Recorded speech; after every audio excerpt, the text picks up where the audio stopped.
ബിരിയാണി വേണോ മന്തി വേണോ എന്ന് എന്നോട് ചോദിച്ചാൽ എനിക്ക് ഒറ്റ ഉത്തരവേ ഉള്ളൂ: ചിക്കൻ ബിരിയാണി. പ്രത്യേകിച്ചും എൻ്റെ അമ്മ ഉണ്ടാക്കുന്ന ആ സ്നേഹവും ക്ഷമയും നിറച്ച മലബാർ ചിക്കൻ ബിരിയാണി. കണ്ണീരോടെ 2 കിലോ സവാള അരിയുന്നതിൽ തുടങ്ങും ആ സ്നേഹം. 2 കിലോ സവാള അരിഞ്ഞ് വറുത്തെടുക്കുക എന്ന് വെച്ചാൽ ചില്ലറ കാര്യമൊന്നുമല്ല. തിളച്ച എണ്ണയുടെ നെയ്യുടെ മിക്സിൽ ആ സവാള വറുത്തെടുക്കണം. സവാളയാണ് നമ്മുടെ ബിരിയാണിയുടെ ഹാർട്ട്. ഇനി ചിക്കൻ്റെ ഇൻട്രോ ആണ്. ഇഞ്ചി, വെളുത്തുള്ളി, പച്ചമുളക്, തൈര്, തക്കാളി, നേരത്തെ വറുത്ത് വെച്ച കുറച്ച് സവാള, പിന്നെ നമ്മുടെ ആബിത്താത്തയുടെ പൊടിക്കൈയും. ചിക്കൻ അവരുടെ കൂടെ ഒന്ന് വെന്ത് വരുമ്പോഴേക്കും ചോറ് റെഡിയാക്കി വെക്കാം.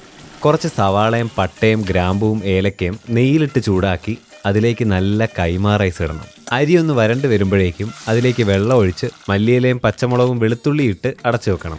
ഇനി നമ്മുടെ ചിക്കനിലും മല്ലിയില ഇട്ട് ഒരു നാരങ്ങയെ ഒഴിക്കണം. എന്നിട്ട് ആ വെന്ത ചോറ് ചിക്കൻ്റെ മുകളിൽ ലെയർ ചെയ്ത് അതിൻ്റെ മുകളിൽ സവാളയും വറുത്ത അണ്ടിപ്പരിപ്പും മുന്തിരിയും ഇട്ട് ഒരു 10 മിനിറ്റ് അടച്ചു വെക്കുക.